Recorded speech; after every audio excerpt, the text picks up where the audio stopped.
The trading station floated in silent orbit above a dying moon. And inside its metal corridors walked a human engineer named Aaron. A man who fixed broken machines and damaged tools, but never imagined he would one day try to fix a broken life. He had finished a long repair shift and was closing his workshop when he heard a faint scraping sound behind a stack of cargo crates. It was soft, like a scared breath trying not to exist. Aaron paused, listening carefully. Most people on the station ignored strange noises because trouble usually followed them. But Aaron was not like most people. He moved closer. As he stepped around the crates, he saw her, a small alien girl curled into her self-knees against her chest, trembling in the dim light. Her hair fell over her face, hiding most of her features, and her skin held a pale blue glow, the kind seen only in children of the Varus species. Aaron blinked, surprised. Children like her were rare and considered fragile. But what shocked him more was the way she reached out blindly, her hand waving through the air as if trying to feel shapes she could not see. She bumped her fingers against a metal box and flinched hard as if the world was attacking her. Aaron knelt down slowly, making sure she heard every movement he made so she would not panic. "Hey, little one, it is okay. I am not here to hurt you," he said gently. The girl froze, her glowing eyes shifting but unfocused, like they were looking through fog instead of reality. Aaron noticed she did not look at him, but past him, as if she could sense where he was, but could not truly see him. She whispered one shaky word: dark. Aaron's heart tightened. He had heard rumors about Vera children born without color vision, some so severely impaired they barely saw shapes or light. These children were often abandoned or ignored by their own society, labeled as defective or cursed. "Can you see anything at all?" Aaron asked softly. The girl shook her head slowly, her voice barely a breath. "Only shadows, nothing more." Her small hands moved in circles, feeling the cold air, her fingers brushing the crate again, as if hoping it would speak to her.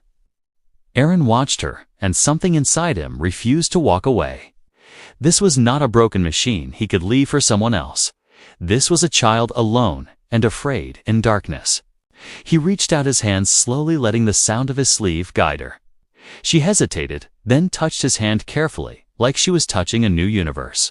Her fingers trembled, but she did not pull away. "What is your name?" Aaron asked. She whispered. "Lyra," the name shaking on her lips like she feared it would be taken from her. "Lyra, I am Aaron. You are safe now," he said, speaking like every word needed to be gentle enough not to break her. Lyra tilted her head as if trying to see him through a world she could not understand, her eyes glowing weakly with confusion and fear.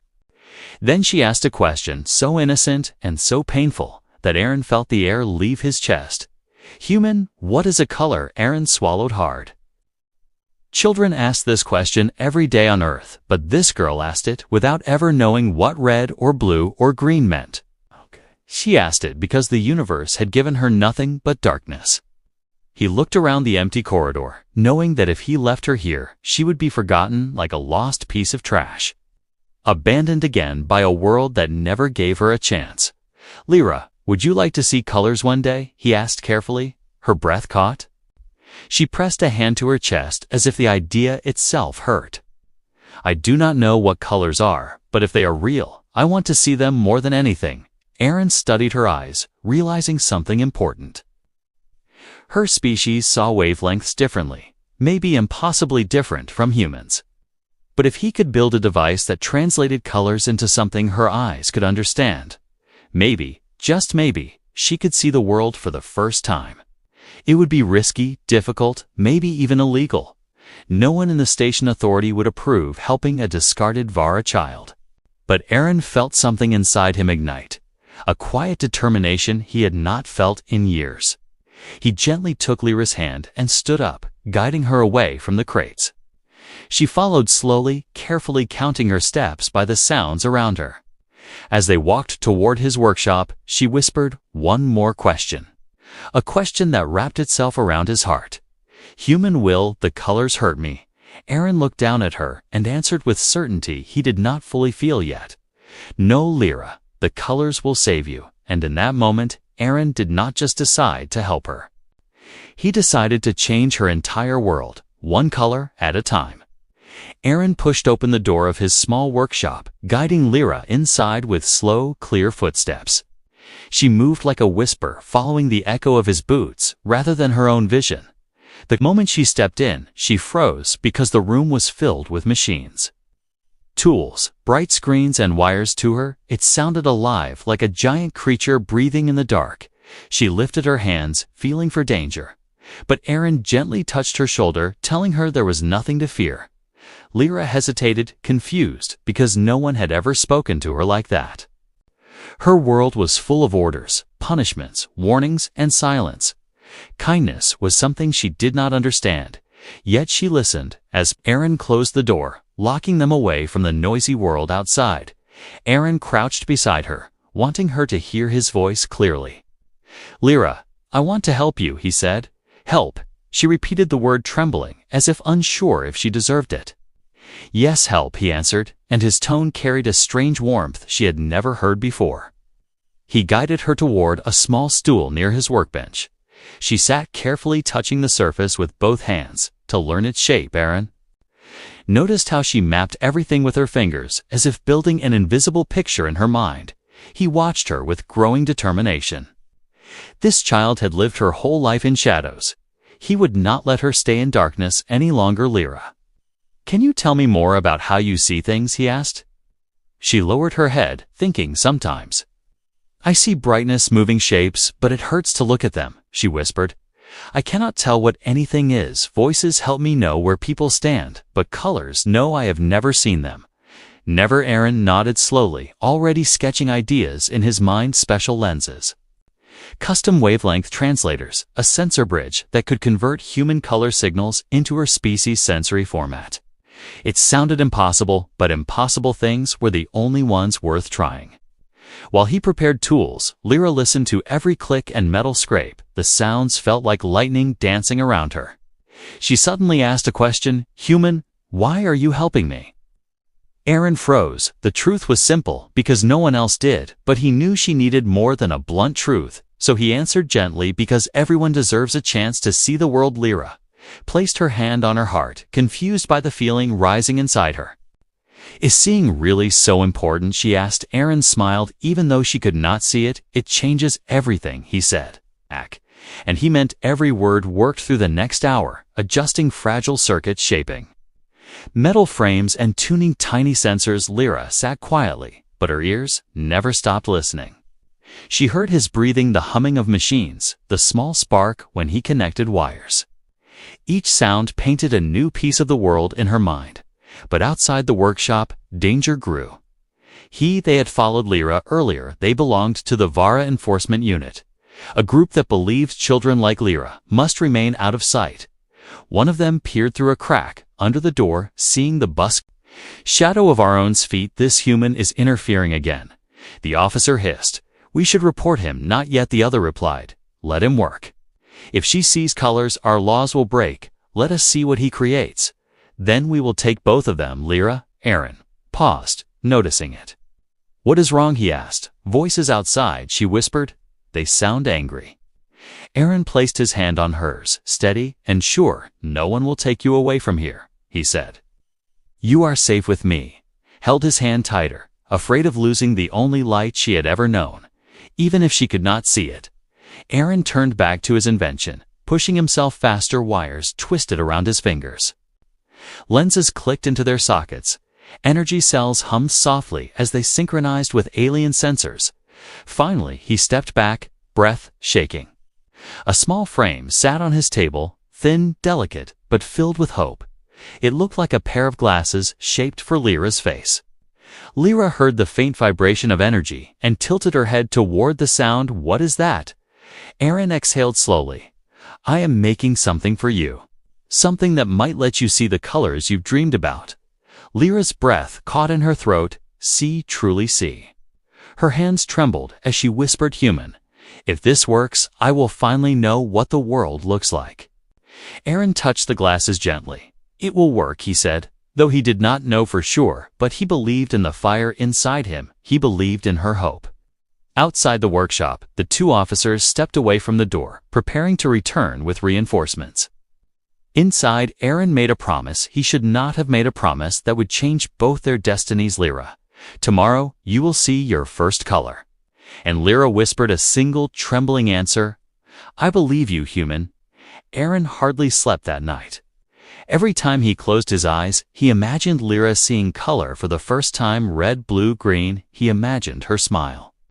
But he also imagined the officers returning to take her away. That fear pushed him to work until dawn.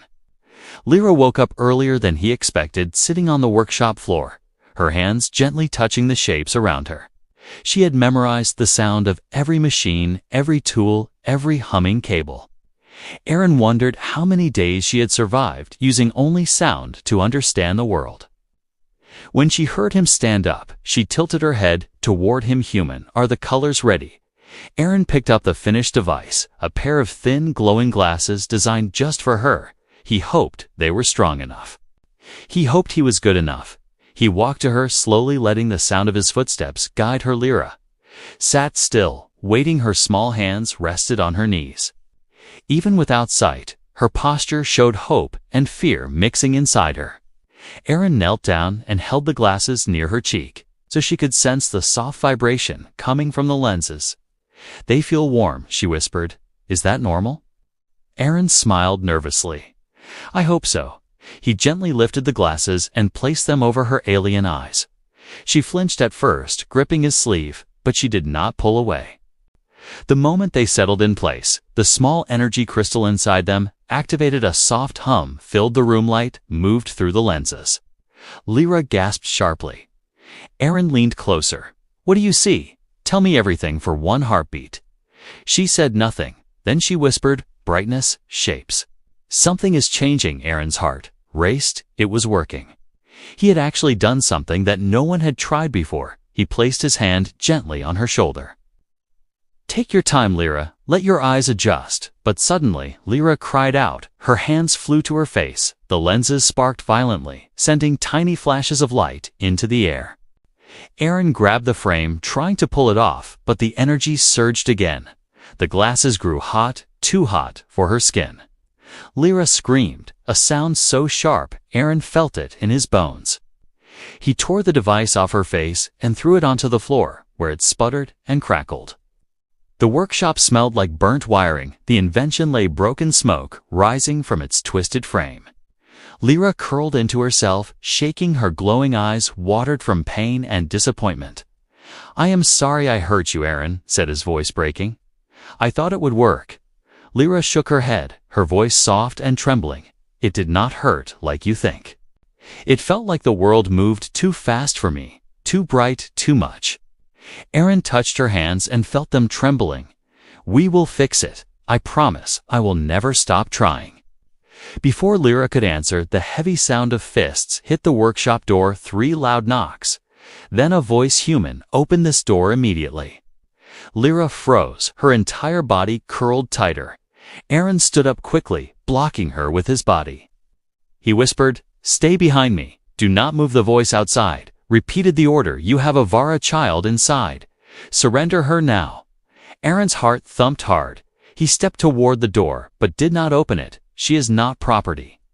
She is not a criminal. She is a child. The officer outside snarled. She is defective. She belongs to us. Aaron felt anger ignite inside him. He looked back at Lyra. Her hands were gripping her chest, her breath shaking.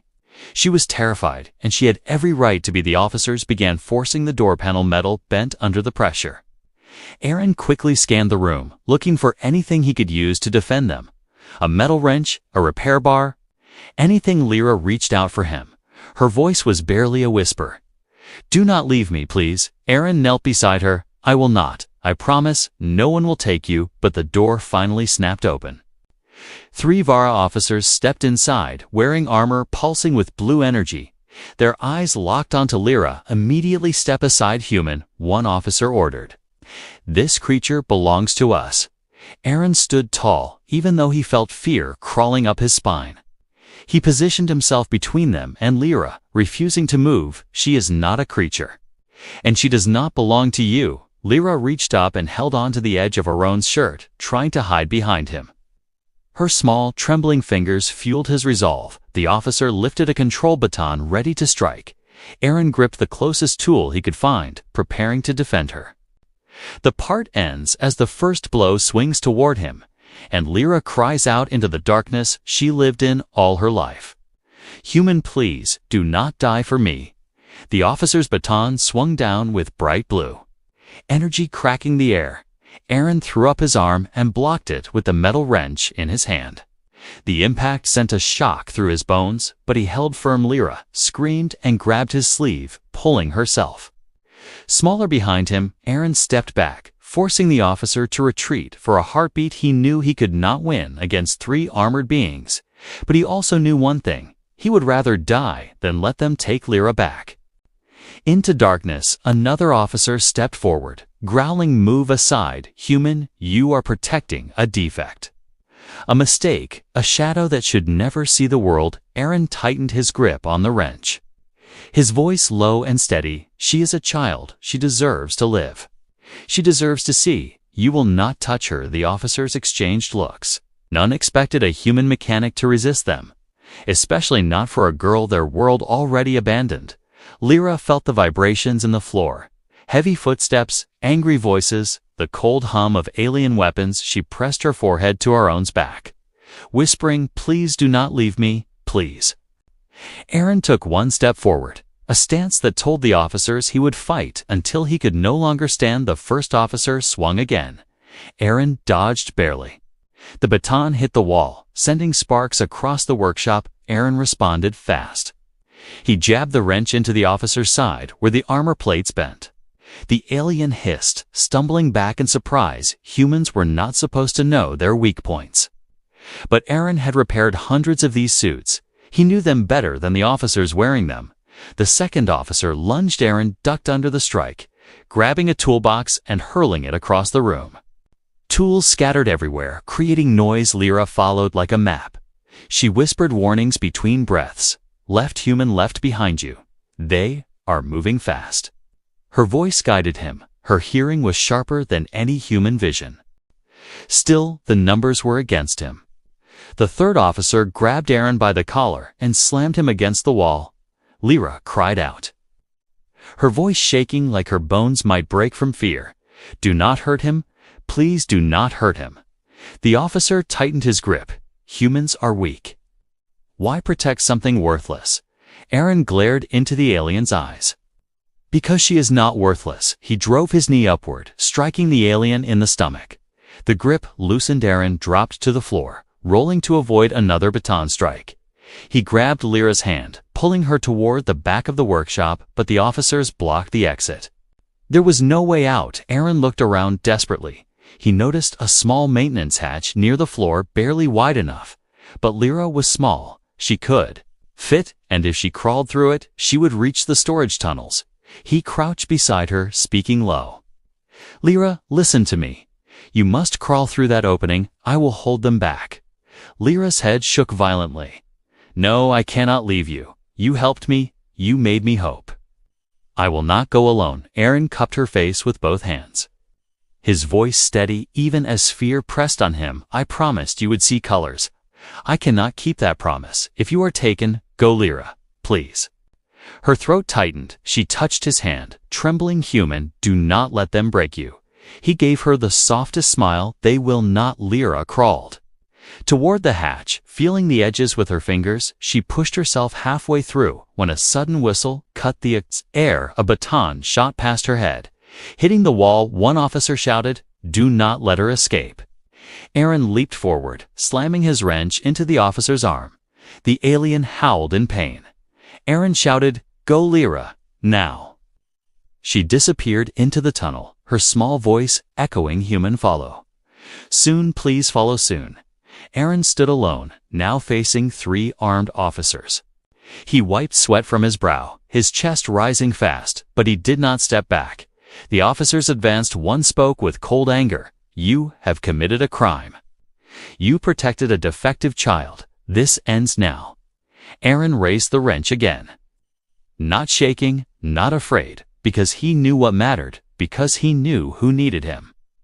The officers attacked Aaron, fought with every ounce of strength he had. Metal crashed, energy sparks flew. The workshop lights flickered. Aaron blocked, dodged, struck, fell, rose again. Finally, the officers overpowered him. He hit the floor hard, vision blurring. But even then, he turned his head toward the hatch where Lyra had escaped. He managed one exhausted whisper, "Be safe, little one." The officers dragged him upright, preparing to take him away. But none of them noticed something important.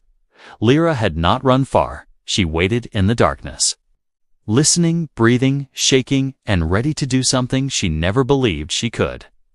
She would not let the only person who ever protected her face this alone, and in the shadows her destiny began to change again. Darkness wrapped around Lyra as she hid inside the narrow tunnel, her small hands pressed against the cold metal floor. Her breath trembling in short, uneven waves, she could hear the distant struggle behind her. Aaron's voice. The officers, the crash of tools, every sound stabbed at her heart. She wanted to move, wanted to crawl forward, but her body refused to leave the human who protected her. When the noise finally softened, she whispered into the empty tunnel, "Human, please, be alive, please." She forced herself to keep crawling. The tunnel was tight and long. Every vibration of the station helped her map the space around her. She counted her breaths. She kept her hand on the wall to feel direction. She did not know where she was going. But she knew she had to find a place Aaron could reach if he escaped after minutes that felt like hours. Lyra reached the storage bay. A large, empty place filled with old crates. Even without sight, she could sense the vastness by the echo of her footsteps. She crouched behind a broken container and hugged herself, her skin glowing faint blue with fear. Suddenly, she felt something warm in her pocket. Aaron had slipped a tiny component from the broken glasses into her hand before she crawled away. She did not know what it was, but she held it tightly like it was the last piece of him she had left. Meanwhile, in the workshop, Aaron fought to stay conscious. The officers dragged him across the floor, his head spinning, his arms heavy. But even as he struggled, he thought of Lyra, her fear, her voice, her hope. He could not fail her. The officers argued. One wanted to imprison him immediately. Another insisted they find Lyra first. The third warned that Lyra must remain blind, or she would break ancient rules. Aaron listened, his heart burned with anger. Rules, laws, traditions, none of them mattered to him anymore. Not when a child had never seen a single color. Then something unexpected happened. A massive alarm echoed across the station. Red emergency lights flashed. The officers froze. A reactor leak in the lower sector. Protocol demanded they respond. They cursed under their breath and shoved Aaron aside. They could not carry a prisoner during a crisis. One officer pointed at him, "Do not move, human. If you interfere again, you will vanish." Then they stormed out, leaving Aaron on the floor. Aaron forced himself to sit up. Every muscle ached, but he pushed through the pain. He had one mission: find Lyra. He stumbled to his feet and rushed toward the maintenance tunnel. He crawled through painfully, his larger frame scraping the edges, his breath echoing loudly. He whispered into the darkness, "Lyra, please answer me, please." At first, there was silence. Then, a tiny voice, human. Aaron's heart nearly collapsed with relief. He crawled faster until he reached the storage bay. Lyra ran toward the sound of his voice and collided with him. She wrapped her arms around him, trembling. Her world was still. Dark, but his presence felt like the only light she could trust. "You are safe," he whispered. "I am here." But Lyra shook her head, her voice trembling. "No, human. You are hurt. They will come back. You must leave me." "I do not want you to die because of me." Aaron held her shoulders. "Look at me, Lyra. I will not leave you. I will not let them decide your fate." "Not now, not ever." Lyra hesitated, then opened her hand, revealing the small component Aaron had given her. She whispered, "I kept it safe." Aaron stared at it with surprise. This piece. This was the heart of the device, the part that had briefly allowed Lyra to sense brightness if he had more time.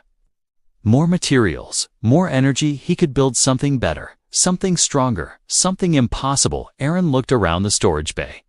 Old tools, broken machinery parts, loose wires, and in the far corner, A crate containing a rare energy crystal used in emergency lamps, exactly what he needed. He turned back to Lyra. "We are going to finish the glasses. Not here, not in the workshop, but right now together." Lyra touched the crystal he placed in her hands. It pulsed with soft light she could not see but could feel. Like a heartbeat, she whispered, "Human, can this really help me see colors?" Aaron nodded. "If we succeed, you will see the sunrise, one day." They moved deeper into the storage bay. Aaron set up a small work area using scrap metal and scattered tools. Lyra sat beside him, her hands listening to every motion, her ears following every click and spark. Aaron worked with fierce determination. He shaped new lenses, adjusted circuits, merged human tech with alien tech. He built what others called impossible, because to him it was the only path. Hours passed. Lyra stayed close, sometimes guiding him with her hearing, sometimes holding his wrist when his hands shook from exhaustion. Finally, he placed the nearly completed device on the floor. The new glasses glowed softly alive with energy, hope shining through their shape. Then the station alarm changed tone, a different warning. The officers were searching again. Aaron looked at Lyra. "We have to finish this soon or they will take everything away." Lyra reached for his hand, her voice steady for the first time. "Human, I am ready, no matter what happens next." Together they prepared for a moment that would change both of their lives forever. The storage bay vibrated with distant, lick steps. As the officers searched sector after sector, their voices echoed through metal corridors. Like thunder rolling closer and closer, Aaron worked faster than he ever had in his life. Sweat slid down his face, his hands shook, but he refused to stop. He tightened the last wire, adjusted the final lens, and lifted the new glasses gently into his palms. Lyra sat beside him, listening to the sound of the device. Her glowing eyes stared into nothingness, but her ears picked up every soft hum of energy. Her fingers gripped her knees tightly. She sensed the fear in Aaron. She sensed the danger around them, but she also sensed hope, a hope strong enough to make her heart race. "Human, are the colors ready?" Her voice trembled, but also carried a strange courage. Aaron knelt in front of her. "Lyra, this is our only chance. If this works, your world will change forever. If it fails, I may not be able to fix it again." Lyra reached forward. Her fingertips brushed the edge of the glasses. She felt warmth, life, possibility. "Human, I want to see. Even if it hurts. Even if it is only for one moment, I want to see one real thing in this world." Aaron swallowed hard. Her bravery stunned him. She had lived in darkness since birth, yet she was willing to face the unknown. He lifted the glasses carefully. His voice, soft. "Lyra, stay very still." Heavy boots echoed outside. The officers were entering the storage bay. Aaron had seconds, not minutes. He placed the glasses onto her face. The lenses settled perfectly over her alien eyes. The energy crystal pulsed. A small spark lit the edges. Lyra gasped sharply. Her body tensed. A faint whimper escaped her lips. Aaron leaned closer. "Lyra, talk to me. What do you feel?" For a moment she did not answer. Her breath hitched. Her fingers clutched the floor. Then she whispered, "Light. I feel light." The officers' voices grew louder. They were moving between the crates, searching, closing in, but Aaron could not look away from Lyra. This moment mattered more than anything. The glasses glowed brighter. Lyra's eyes widened, though she could not see, yet her lips parted, her breath caught again. "Human, something is coming, something warm." Aaron held her hand tightly. "That is color, Lyra. Let it in slowly." Then it happened. Her pupils shifted, her alien vision began translating the wavelength. The world around her flickered. First a blur, then a glow, then a single sharp fragment of something she had never known. A color. Lyra's voice cracked. "Human. What is this? What is this fire, this warmth, this feeling?" Aaron felt tears rise to his eyes. "That is red, Lyra. You are seeing red. My jacket, my clothes, me. You are seeing me." Lyra trembled violently. Her hands lifted in the air, as if trying to touch the new world forming around her. Her eyes flooded with tears. Her voice broke into a sob. "Human, you are bright. You are burning bright. I never knew the world had this. I never knew life could be warm, but their miracle was interrupted. A crate crashed to the floor. The officers had spotted them there. Stop them, Lyra flinched. Aaron stood in front of her again. But Lyra grabbed his shirt. No, human. Let me help. I can see something. Not everything, but shapes, lines, light. Aaron turned in shock. You can see shapes. You can see movement. Lyra nodded, her tears sparkling as they fell. I can feel colors breathing. I can feel you glowing. The officers charged their armor hummed with blue energy. Aaron raised a metal bar, even though he knew he could not win. But Lyra reached out, human move. Left. Aaron shifted, left. A baton whooshed past him. Missing by inches, Lyra guided again. Behind you now, right. Jump back. Aaron followed every movement, saved him. The officers grew frustrated. What is happening? How does she know our attacks? Lyra wiped her tears bravely. Because now I see things you cannot. Aaron grabbed her hand. We must run this way. They sprinted across the storage bay. Lyra stayed close, her vision blurry but alive. Her senses guiding her, her first color burning inside her heart. They reached the open deck airlock. Aaron shoved the door controls. The bay opened to the outer platform, where artificial sunlight reflected off metal rails. Lyra gasped as golden light hit her eyes. Human, the world, it is shining, it is alive. Aaron lifted her up. As they stepped into the glow for the first time in her life, Lyra saw a sunrise. Even if it was artificial, even if it was faint, it was her first. She cried, not from fear, not from pain, but from wonder. Human. Thank you, you gave me the world behind them, the officers shouted.